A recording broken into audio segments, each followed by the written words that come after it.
And many of them are here. I think Engineer Philip Okundi was also attending here. And I'd like to encourage local investment. Our senator said it. Nobody will invest here if we, sons and daughters of Homa Bay, don't lead the way in investment.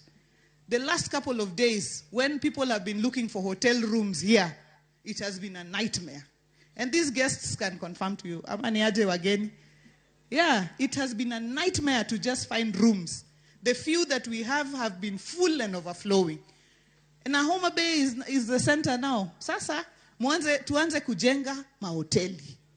I was telling the CEO of the Council of Governors that next year we will be bidding strongly, and I'll be speaking to my colleagues, we'll be bidding strongly to host the Devolution Conference. Now Sasa, she is telling me, there is no way Devolution Conference will come if we do not increase our bed capacity for hotels. Because Devolution Conference, at least 7,000 people will be sleeping within the presence of Homa Bay. And I was telling her we can combine with Kisi, we can combine with Migori and Siaya, so people can sleep in all those places and we can provide transport for them to come. And that is excellent. But Homa Bay people, tafadhali, let's take our money away from where we are hiding. No, I don't want to say from Nairobi because Sakaja is here. But if he wasn't here, I would have said that. Lakini saisi semi.